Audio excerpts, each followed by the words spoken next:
Jesús.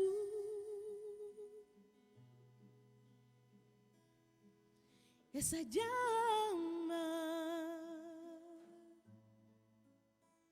que encendiste en mí.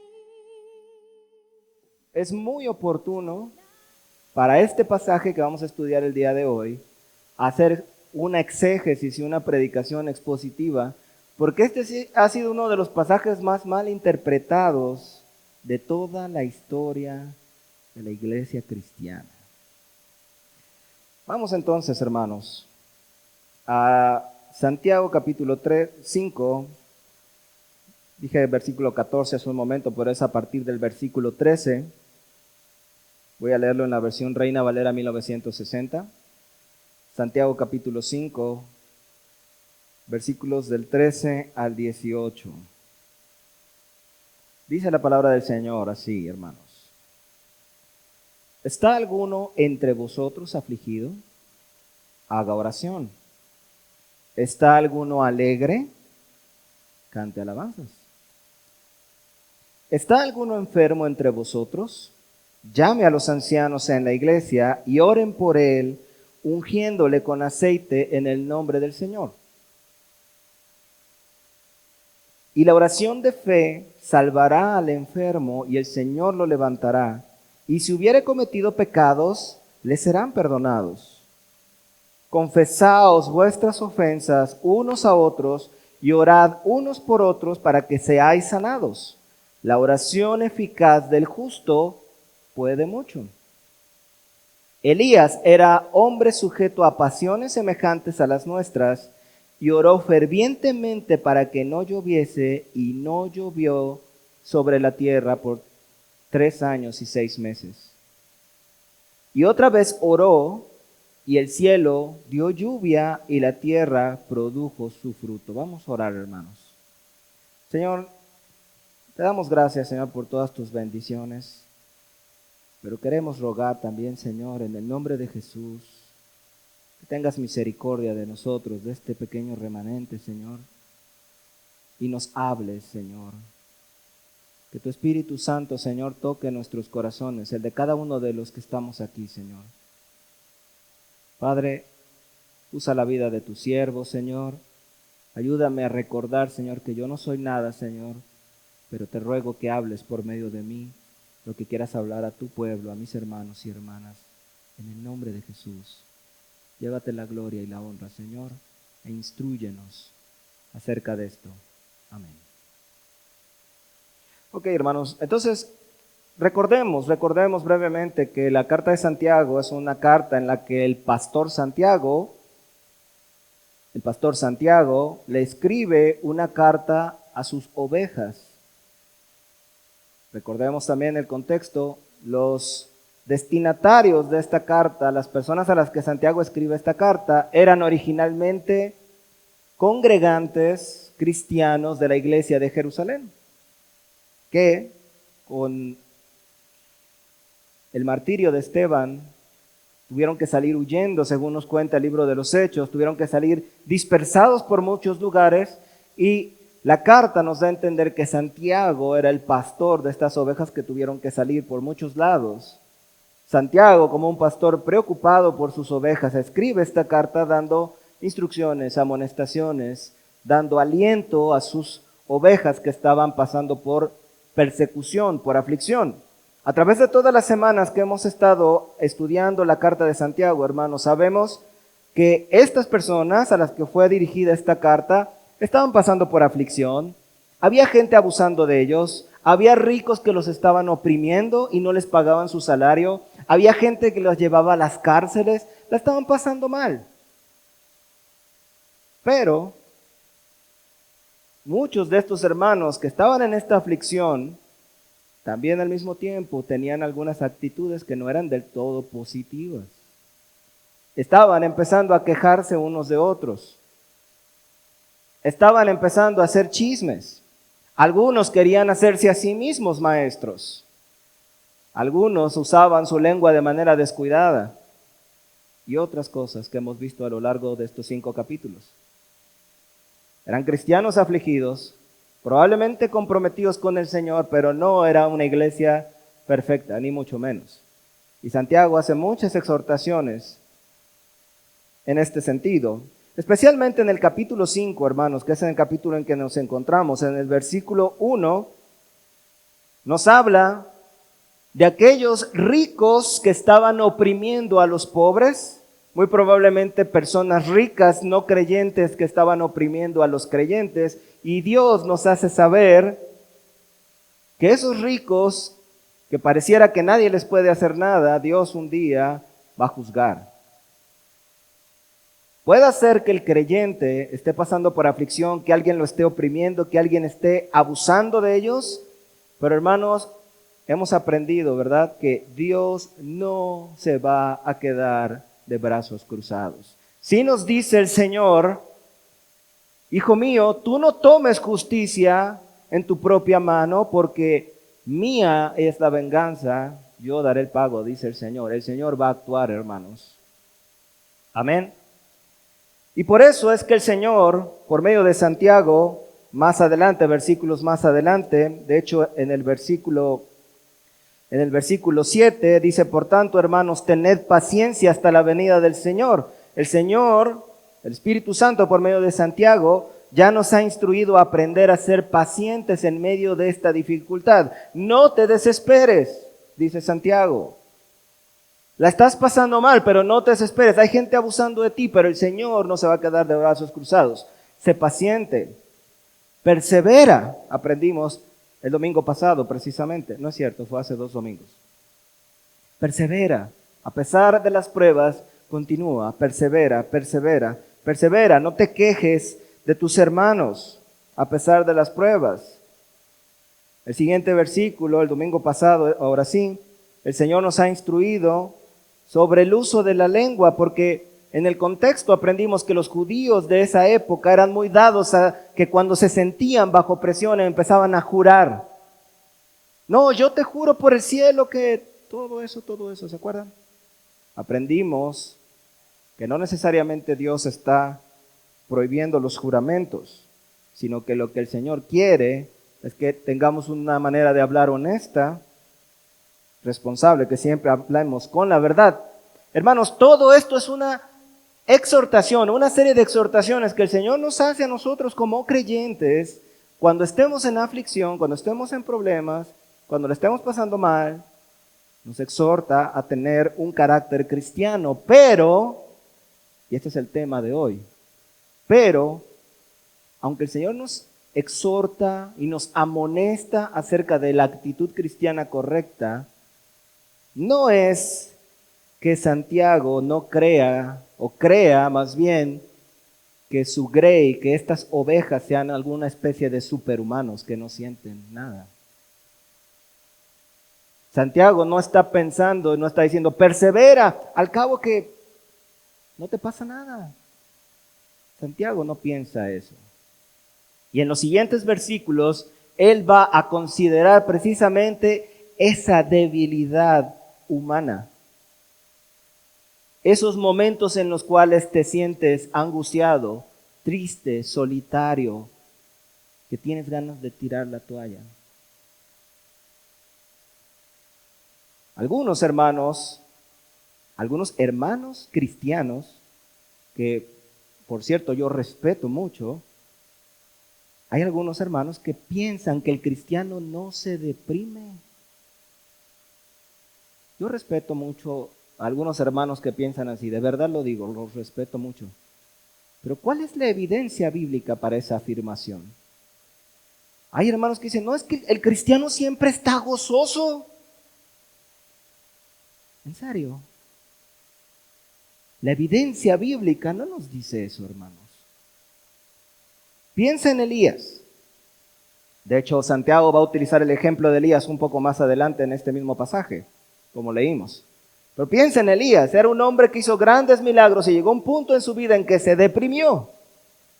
Y tuvo que venir Dios a decirle, duerme, toma agua, le trajo cuervos para que le trajeran comida, para levantarle el ánimo porque el hombre estaba deprimido. Considero que es un error, porque la realidad, hermanos, la realidad es que los cristianos se pueden deprimir, se pueden llegar a angustiar. Los cristianos, escucha esto, y lo voy a decir con mucho cuidado, ustedes saben que somos celosos de predicar la santidad, pero los cristianos pecan, pueden llegar a pecar.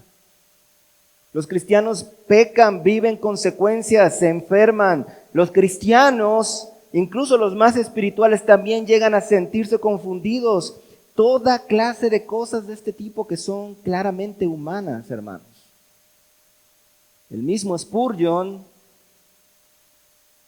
muy respetado predicador de hace algunos siglos, él mismo decía abiertamente que pasó por tiempos en los que sentía un sequedal impresionante en su espíritu. Como decimos coloquialmente, no lo calentaba ni el sol de allá donde fueron mis hermanos.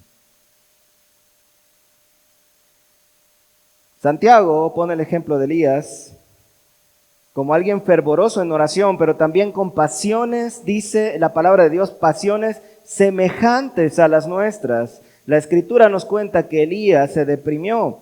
Los cristianos no son superhumanos. De hecho, batallan con las mismas pasiones que el resto de los humanos, pero con una gran diferencia, que somos hijos de Dios, pero batallamos con lo mismo, hermanos. El Espíritu Santo, a través de Santiago, considera esta condición humana y provee de instrucciones claras a su iglesia. De manera, hermanos, que además de ser pacientes, que es algo que el Señor nos pide, a pesar de que el Señor nos pide ser perseverantes, además de esperar en el Señor, además de cuidar el uso de la lengua y además de cuidar de quejarnos unos contra otros, ¿qué otras cosas debe considerar el cristiano que está pasando por pruebas y aflicciones? Que le está pasando mal, que se siente afligido, que se siente angustiado, que se siente triste, que se siente solo. Hermano, nuestros hermanos van camino a la sierra. Van a estar relativamente aislados, en cierta medida. Van a trabajar con tarahumaras. Puede llegar el momento en que digan, caray, extraño mi tierra. Extraño a mi papá. Extraño a mis hermanos allá en Ciudad Sagún. Los niños pueden llegar a decir, extraño a mis amigos. Cualquiera de nosotros puede llegarse a sentir así en algún momento, hermanos. ¿Qué debemos hacer cuando nos sintamos así? ¿Qué debemos hacer? Versículo 13, dice Santiago, de hecho es una instrucción sumamente básica, pero excesivamente descuidada también. Dice, ¿está alguno entre vosotros afligido? Haga oración. ¿Está alguno alegre? Cante alabanzas. Es una instrucción muy sencilla, hermanos. La instrucción es simple. ¿La estás pasando mal? ¿Estás triste? Ve con Dios y ora. Ve con Dios y ora. En el griego significa permanece orando mientras estás triste. Continúa orando al Señor. Mi pregunta para ti es simple el día de hoy, hermano. ¿Qué haces tú? ¿Qué haces tú cuando estás afligido, cuando estás triste, enfermo, deprimido, ansioso o cualquier otro tipo de aflicción? ¿Qué haces tú?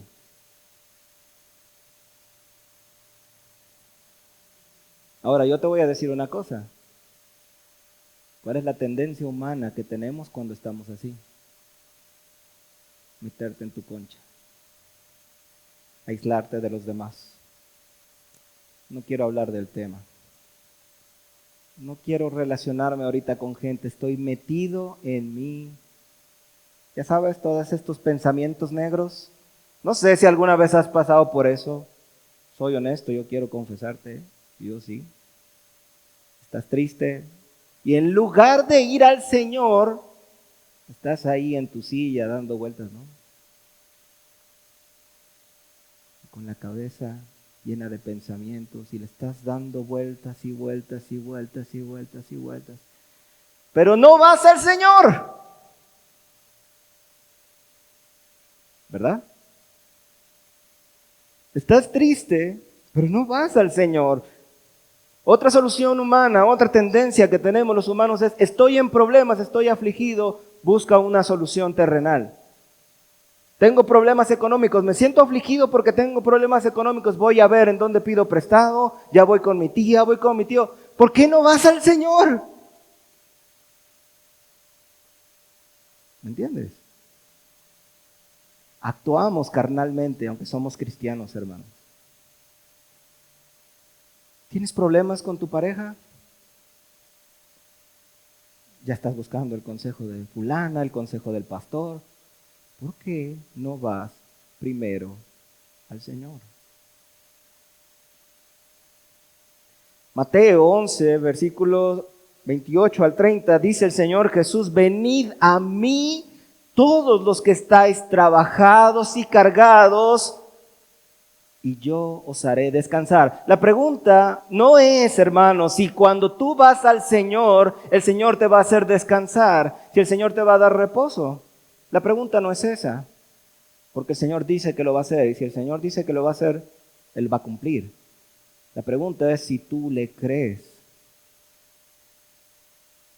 Porque en la práctica decimos: sí es cierto, amén, gloria a Dios, yo sé que el Señor es bueno, pero al momento de estar pasando por la aflicción, nos cuesta ir al Señor y creer que realmente en Él hay verdadero consuelo.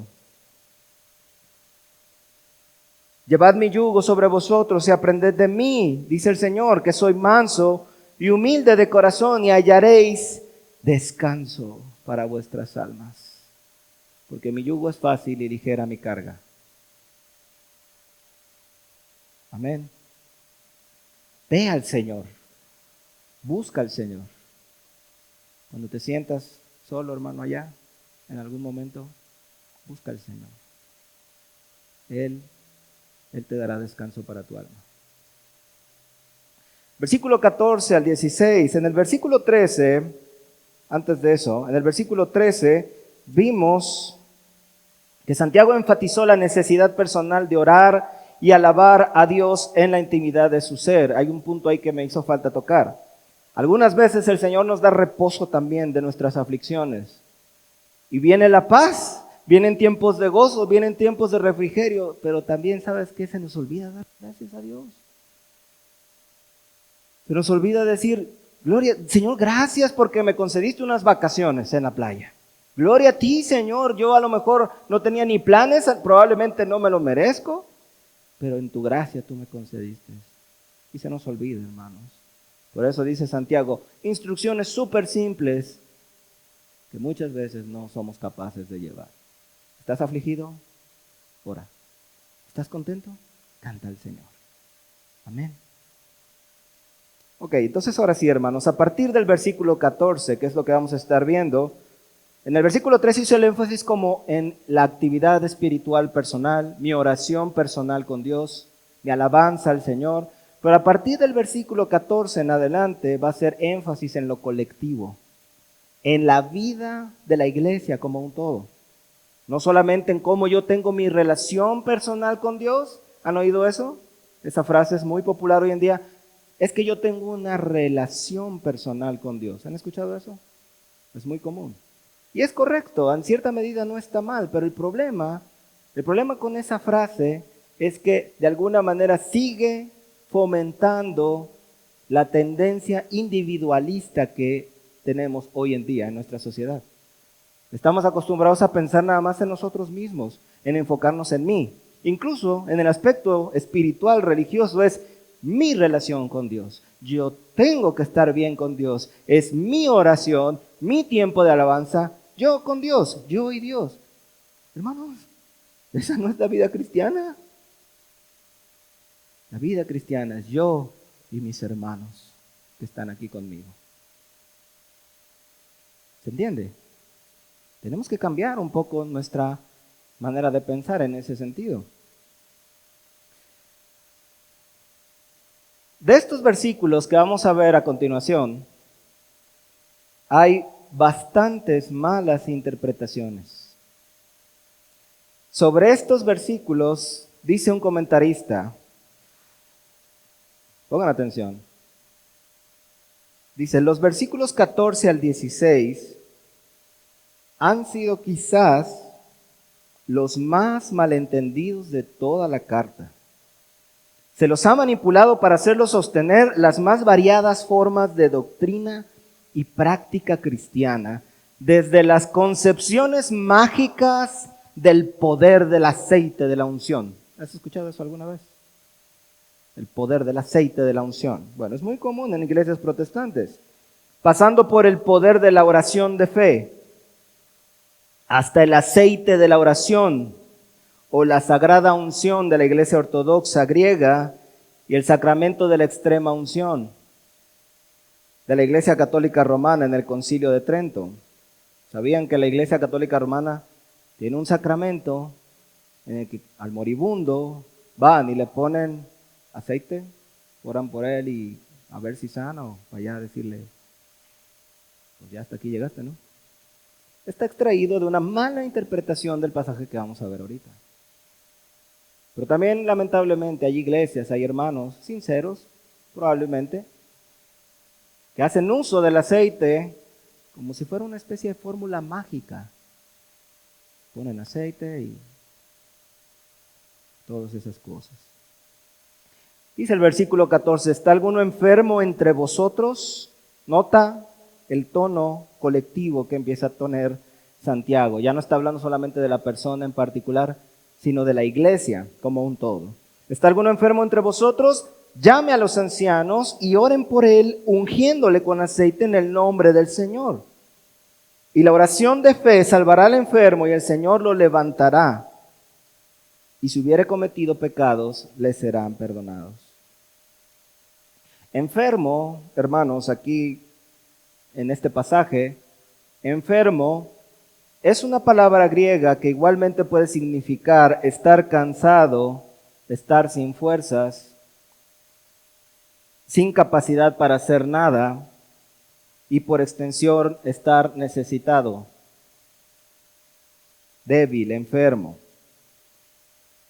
Y ancianos aquí se refiere a los presbíteros, es una palabra griega también que significa presbíteros y se refiere a los pastores de la congregación. Entonces dice que si está alguno enfermo, que puede significar también sentirse débil, sentirse mal, que llame a los ancianos, es decir, a los presbíteros. Por una parte aquí el apóstol, bueno, no el apóstol, el pastor Santiago nos está enseñando un principio importante de la Biblia que es la pluralidad de pastores. Ancianos, del griego presbíteros, significa esencialmente pastores. Y está diciendo que llames a los pastores, o sea que no es un pastor, son varios pastores. En esta iglesia, ustedes saben, pues hay un pastor nada más. Pero es el deseo del Señor que haya más líderes, que no haya un solo líder, sino más líderes. La Biblia en varios lugares enseña la doctrina de la pluralidad de los pastores. Y este es uno de ellos, aunque no directamente aquí lo enseña. Entonces, que llame a los pastores. Y aquí los pastores, hermanos, una cosa importante a entender aquí es que los pastores representan a la congregación como un todo. En cierta medida esto significa que toda la iglesia debe involucrarse en el sufrimiento de los hermanos. Los ancianos, a nombre y representación de la iglesia local, deben orar por el enfermo. Entonces, ¿qué significa esto, hermanos? Cuando alguien está enfermo entre tus hermanos, alguien se siente mal, alguien se siente débil, como iglesia, no los pastores nada más, como iglesia, todos debemos unirnos en oración por aquellos que están enfermos. Los pastores y líderes en general tienen una responsabilidad especial, pero esto no significa, y esto es algo que es muy importante aclarar, porque es una de las cosas en las que se ha distorsionado este pasaje. Es muy importante aclarar que los pastores, hermanos, no necesariamente tienen un poder especial para sanar o algo por el estilo. ¿Se entiende lo que estoy diciendo? La responsabilidad de orar por aquellos que están enfermos, por tus hermanos, es de toda la iglesia. de toda la iglesia. Los pastores fungen aquí solamente como representantes de toda la iglesia local. Una pregunta, hermanos. Para ustedes, ¿cuál es el significado del aceite en este versículo? ¿Significa este versículo que cuando oramos por un enfermo hoy en día, me refiero a hoy en día, en nuestras iglesias de hoy, significa que debemos ungirlo con aceite o la oración no será válida? ¿O significa que si le ponemos aceite, la oración va a ser como que más efectiva, más poderosa? ¿Significa eso? ¿Significará eso? ¿Qué piensan que significa aquí el aceite? Hay iglesias donde extrayendo de este pasaje usan esta práctica, pero la mayoría de ellos no entiende el significado de lo que está aquí tratando de decir Santiago. Así que de hecho no significa que el aceite tenga un poder mágico o espiritual o que sea como que una oración más espiritual o más poderosa si usamos aceite y ungimos al enfermo. No significa eso. El aceite, hermanos, en esta época es medicinal. Por lo tanto, la idea detrás de este pasaje era aliviar las heridas o el dolor por medio del aceite de oliva.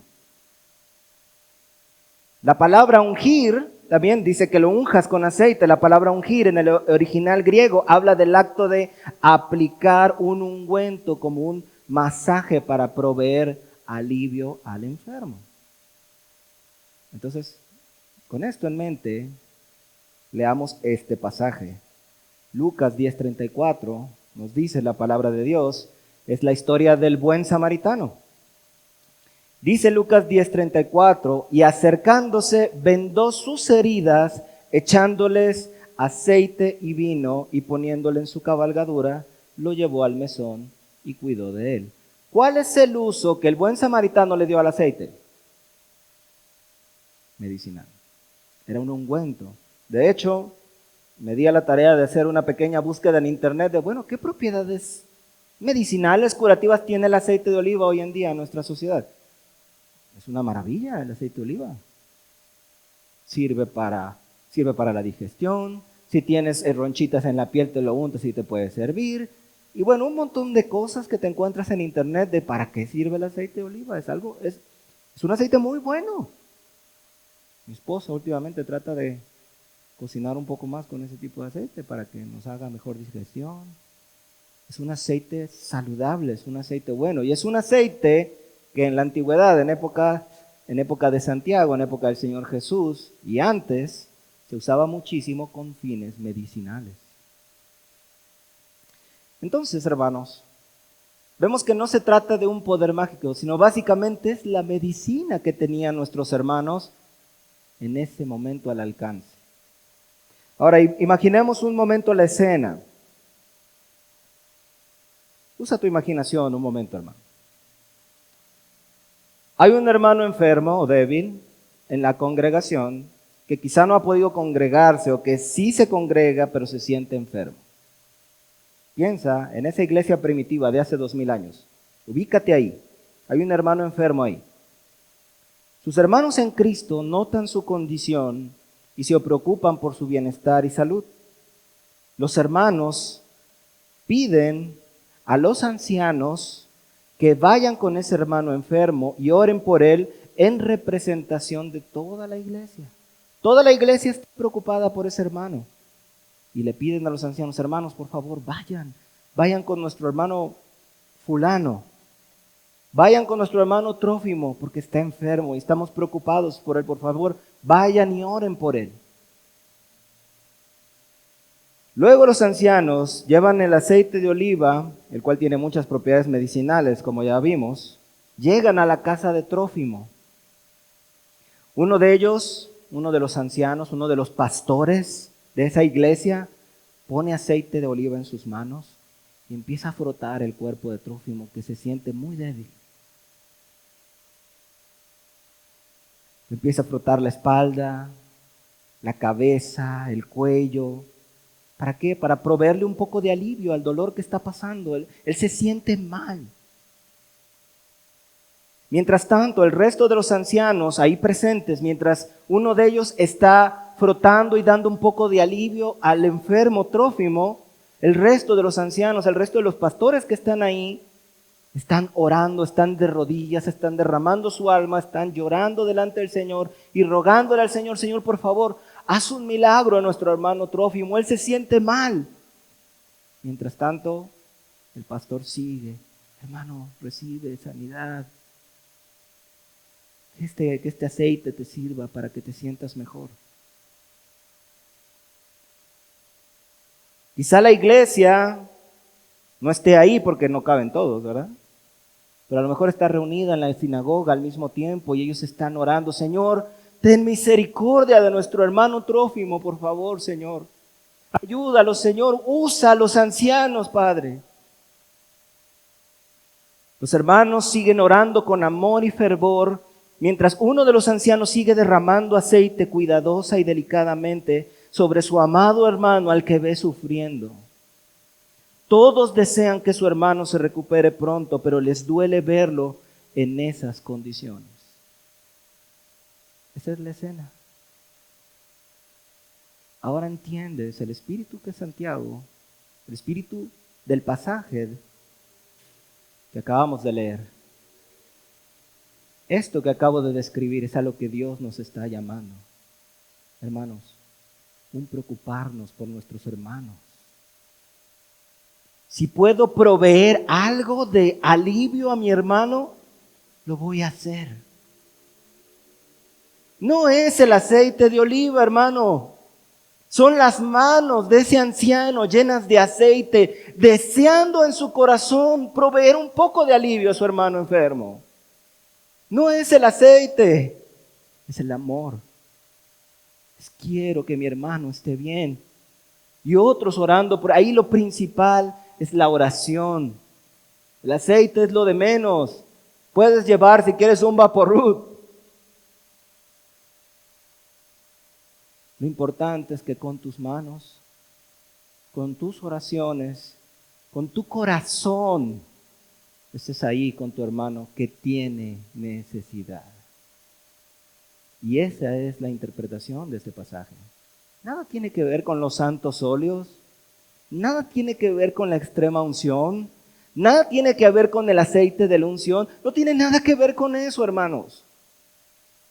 Tiene que ver con el amor, con el interés, con el cuidado unos por otros.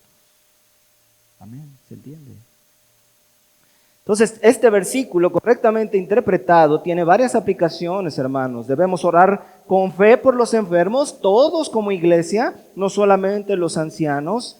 Debemos tomar o usar nuestra medicina. Debemos usar nuestra medicina. Ese de que Dios me sana sin medicina muy probablemente sea negligencia, hermanos. Este mismo pasaje nos enseña que ellos usaron lo que tenían a la mano en ese momento. Medicina. Como hermanos en Cristo debemos proveer alivio a nuestros hermanos en sus enfermedades y dolores, en sus depresiones y tristezas. Así como los ancianos en amoroso cuidado untaban con aceite al enfermo deprimido, hermano, así nosotros debemos tener cuidado amoroso y cariñoso de nuestros hermanos. Esta es la aplicación, hermanos. Es el amor del Señor. Es el amor del Señor. Hermanos, ¿cómo crees tú que ese hermano enfermo se sentirá después de recibir tan hermosas expresiones de amor de sus hermanos? Imagínate un momento que tú eras ese enfermo o esa enferma y estás ahí en cama tal vez, sintiéndote mal, sintiéndote débil, y llegan todos esos pastores alrededor de tu cama tal vez. Uno de ellos no le tiemblan las manos, no se tienta, no siente repugnancia a ponerse aceite en sus manos y tratar de proveerte sanidad. Otros hermanos en la iglesia sabes que están orando por ti. ¿Cómo te sentirías, hermano? levantado, fortalecido, y a lo mejor hasta sanado. Gloria a Dios por su iglesia, hermanos. Gloria a Dios por su iglesia. Amén. Dice el final de este versículo que lo debemos ungir en el nombre del Señor, ¿verdad? Así que imaginemos un momento estos hombres que están orando. Dice Santiago que oren y lo unjan con aceite en el nombre del Señor, dice el pasaje, ¿verdad? ¿Qué significa? En el nombre del Señor, esto es muy importante que lo entiendan, en el nombre del Señor significa, toma nota de esto, en el nombre del Señor significa que ponemos al Señor Jesucristo como intermediario de nuestra oración. Pero también significa que nos sometemos al señorío de Cristo, de manera que esta oración se oiría más o menos así, hermanos. Anoche me la estuve tratando de imaginar cómo estarían nuestros hermanos pastores de aquella época orando por ese enfermo en el nombre del Señor. Y llegué a esta conclusión. Ellos más o menos, creo yo, orarían así. Oh Señor, Dios del cielo y de la tierra, tú has creado todas las cosas y por tu voluntad estamos aquí. He aquí tu hijo enfermo, Señor. Sabemos que eres un Dios bueno, que se duele de la aflicción de sus hijos, pero que también permites la enfermedad conforme a tus propósitos divinos. Rogamos, Señor, por el señorío de Cristo, que si en tus planes perfectos está el sanar y restaurar a nuestro hermano, te compadezcas de él. Señor, usamos este aceite para aliviar sus dolencias y te pedimos que, conforme a tu voluntad, uses este medio que nos has provisto para aliviar el sufrimiento de nuestro hermano. Amén. Hermanos, esta es una oración en la que los pastores reconocen el poder de Dios, pero reconocen también que Dios a veces decide no sanar. Decide no sanar. Eso significa orar en el nombre del Señor. Orar en el nombre del Señor es someterte a la voluntad y al señorío de Cristo. En el versículo 15, Santiago pasa entonces a afirmar que esta oración hecha con toda confianza en el poder del Señor sanará y levantará al enfermo. Y además dice que la oración moverá al Señor a misericordia para perdonar los pecados del enfermo. Dice el versículo, dije versículo 5, ¿verdad? Es versículo 15. Versículo 15 dice, y la oración de fe salvará al enfermo y el Señor lo levantará y si hubiere cometido pecados, le serán perdonados. El versículo, hermanos, que estamos leyendo aquí parece afirmar, y aquí es otro de los problemas de interpretación de este versículo. Este versículo parece afirmar que si los ancianos oran y ungen a un enfermo, entonces el enfermo sanará invariablemente. Es lo que parece decir Santiago, ¿cierto? Pero no, justamente como dice mi hermana Luz, no está diciendo necesariamente eso. Les voy a explicar por qué. Pero antes de eso, ¿qué pasa entonces en aquellos casos en que el enfermo simplemente no llega a sanar? En algunas iglesias dicen, si no sana es porque no tenía fe, ¿verdad? En algunos casos es cierto, pero no en todos los casos. Santiago no responde a esta pregunta necesariamente, pero pensemos un momento, hermanos. Pablo, el apóstol Pablo, quien se supone que tenía el don de sanar, sanó a mucha gente, no pudo sanar a su amigo Epafrodito, por ejemplo. Dice Filipenses 2:27, palabras del apóstol Pablo, pues en verdad estuvo enfermo, refiriéndose a Epafrodito, a punto de morir, pero Dios tuvo misericordia de él, y no solamente de él, sino también de mí, para que yo no tuviese tristeza sobre tristeza. Entonces estuvo enfermo un amigo de Pablo. Pablo también escribe, dejé a Trófimo enfermo en Mileto en 2 Timoteo 4:20. De hecho, el mismo Pablo experimentó la negativa de Dios a una sanidad personal. Cuando Pablo pidió ser librado del aguijón en su carne, que pensamos que es una enfermedad, Jesús le respondió: bástate mi gracia, porque mi poder se perfecciona en la debilidad. 2 Corintios 12:9. Por el contexto, entonces, hermanos, el pasaje parece referirse a una enfermedad de otro tipo que ahorita vamos a ver.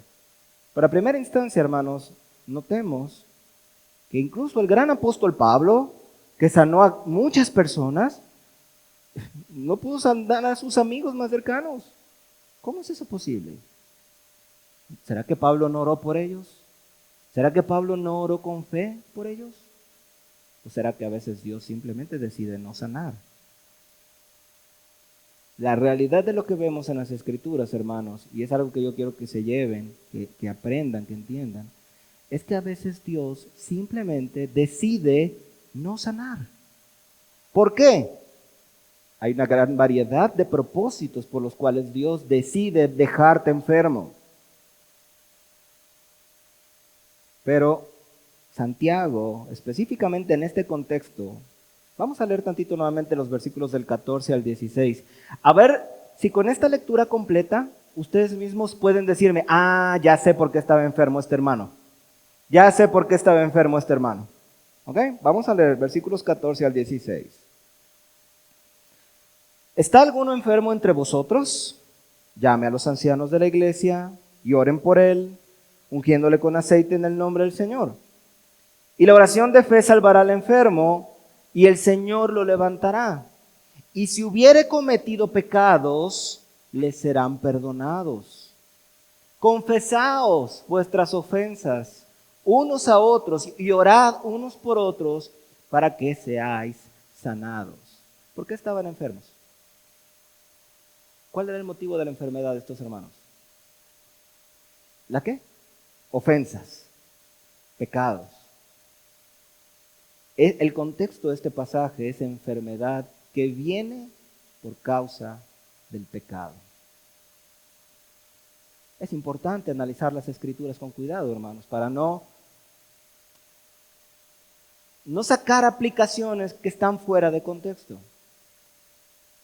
Estos hermanos estaban enfermos por sus pecados. El pecado, de hecho, puede traer como consecuencia enfermedad y muerte. ¿Escuchaste? ¿Entiendes eso, hija?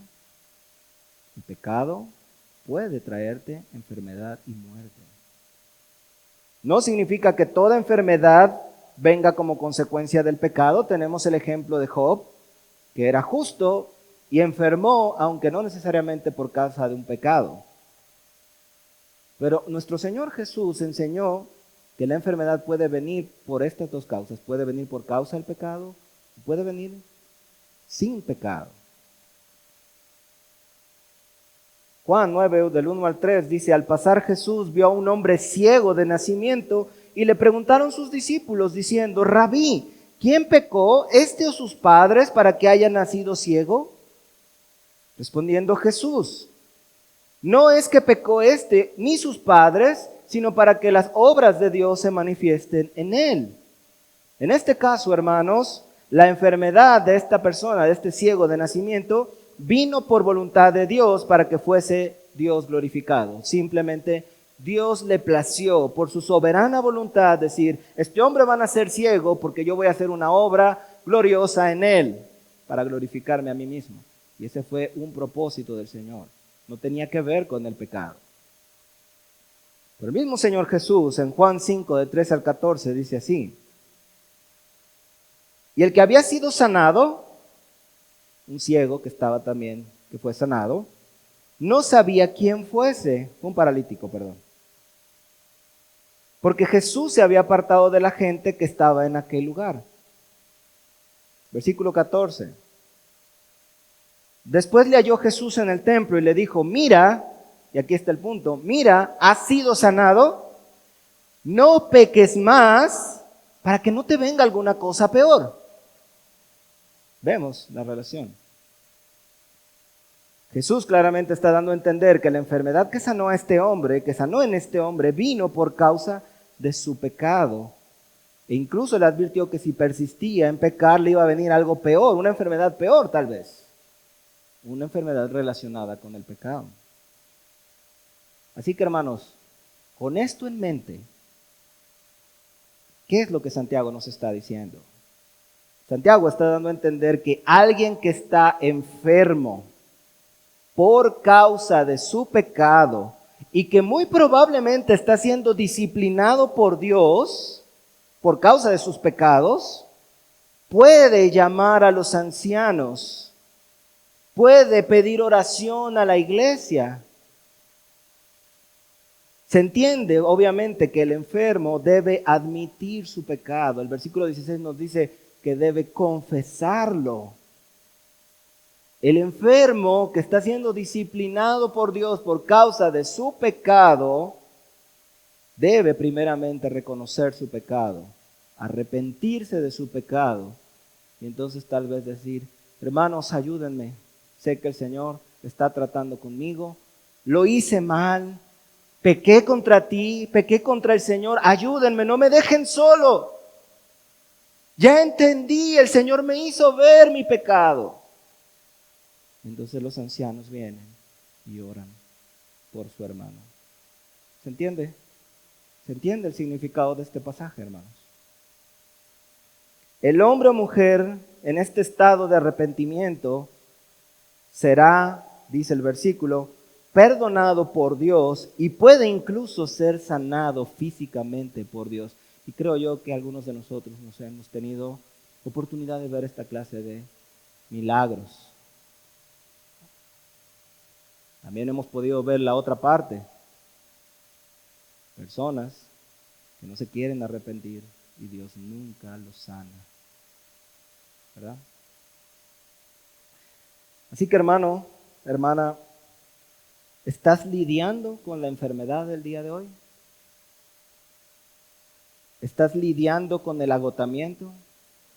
¿Estás lidiando con el desánimo, con la ansiedad, la depresión o los sentimientos de soledad? Por una parte es posible que Dios en su voluntad quiera tenerte así, pero es importante que tú analices tu vida. ¿Por qué estás enfermo? ¿Por qué estás enferma?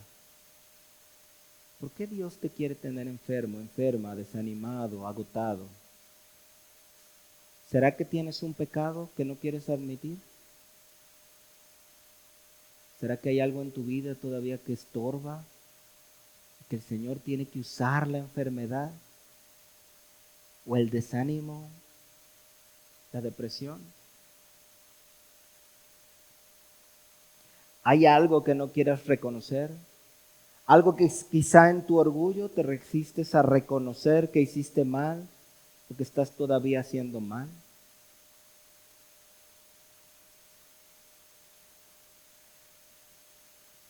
¿Sabrás cuánto tiempo llevamos más o menos?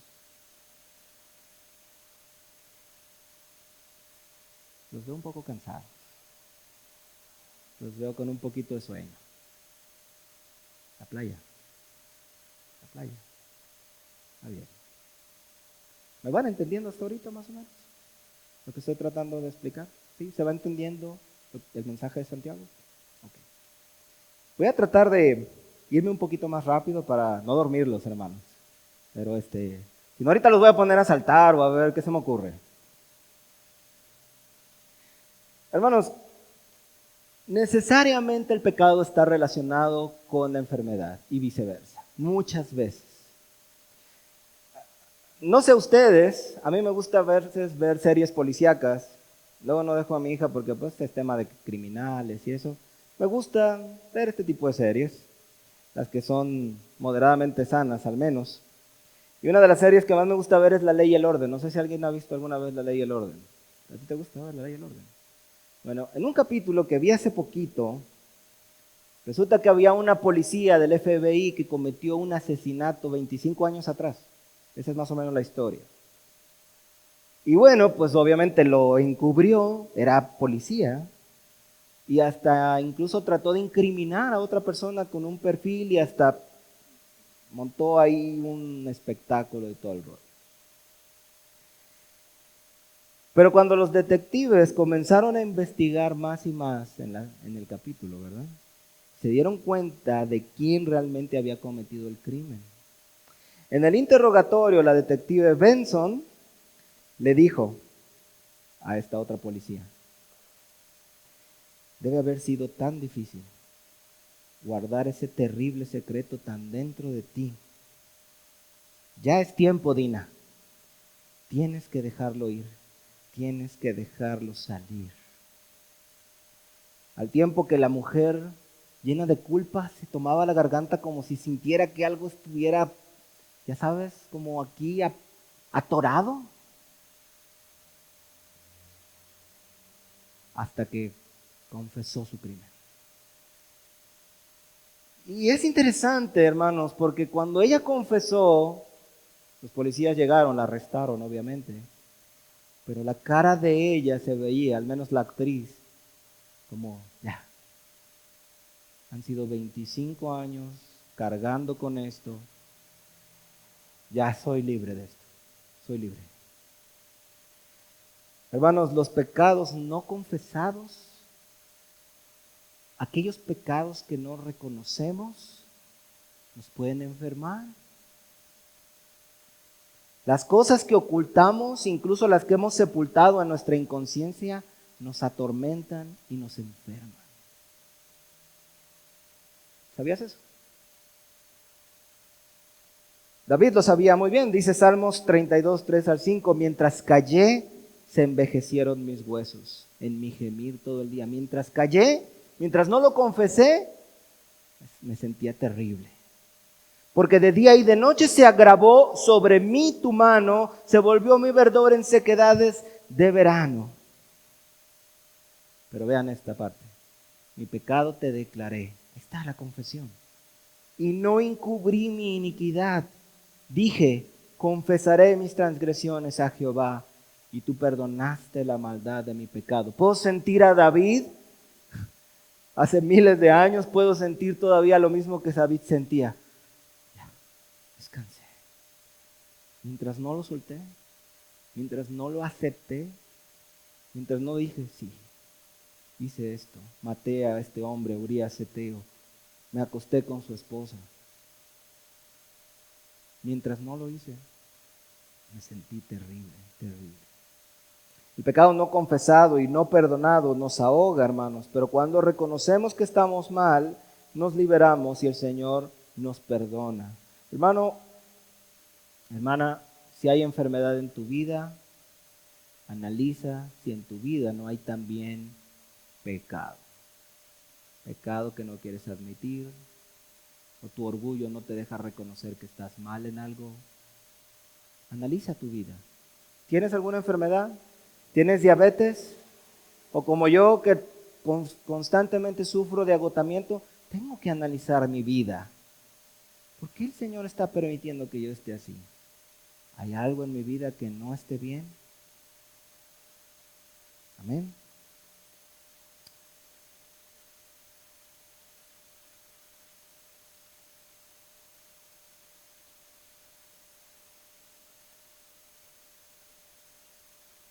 Vamos al versículo 17 al 18. Vamos a concluir con un ejemplo que pone Santiago. Con esto cerramos nuestra enseñanza del día de hoy, hermanos.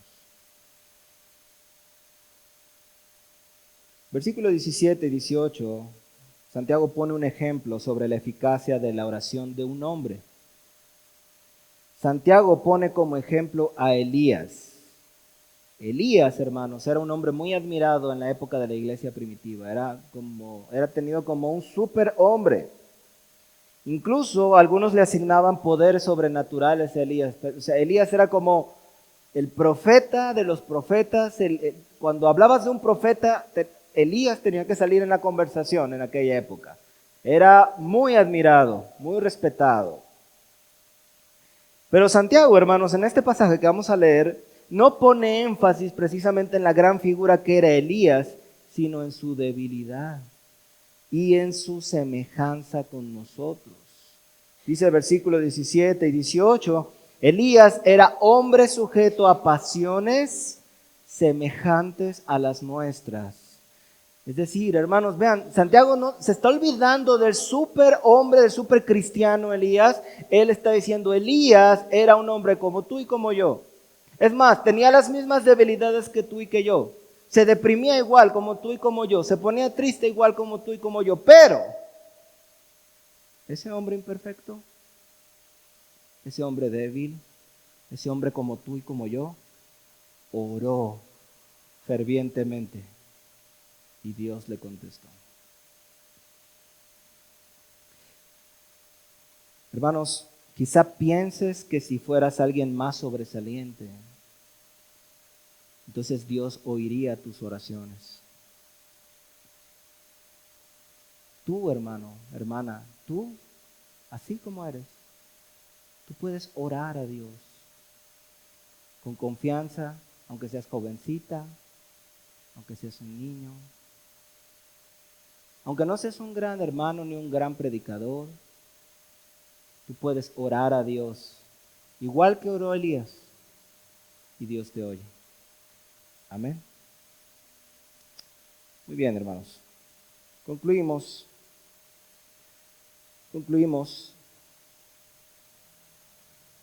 Dice Mateo, versículos del 8 al 16 al 17. Y cuando llegó la noche, trajeron a él muchos endemoniados, y con la palabra echó fuera a los demonios y sanó a todos los enfermos. Está hablando de nuestro Señor Jesucristo. Para que se cumpliese lo dicho por el profeta Isaías cuando dijo, Él mismo tomó nuestras enfermedades y llevó nuestras dolencias. Mateo 8, 16 al 17. Hermano, hermana, escucha esto.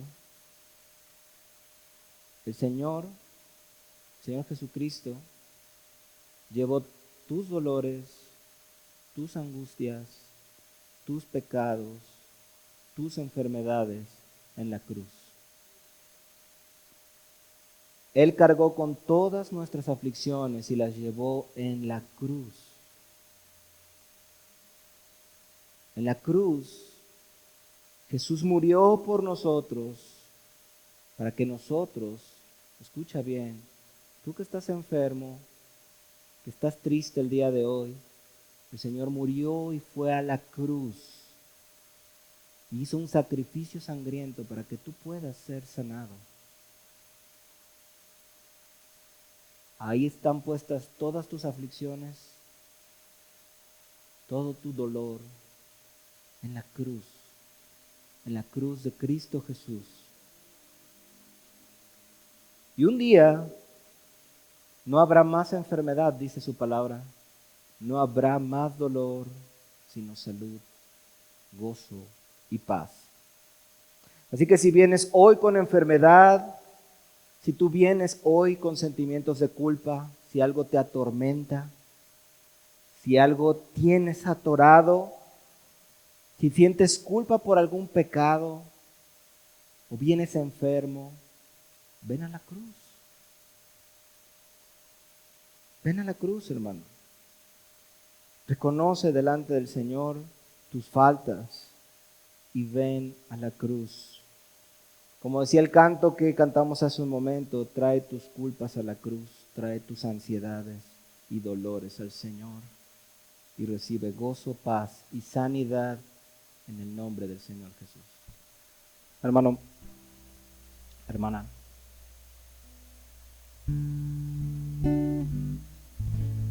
¿cómo vienes hoy al Señor? ¿Traes algo en tu corazón? ¿Algo que te esté atorando? ¿Alguna angustia? Trae tus culpas a la cruz. Toda tu ansiedad, dice 1 de Pedro, echando toda vuestra ansiedad sobre Él, porque Él tiene cuidado de vosotros. ¿Cuántos creen en eso? Padre, venimos delante de ti, Señor, trayendo nuestras culpas, Señor. Las cosas que nos hacen sentir terribles, Señor. A la cruz.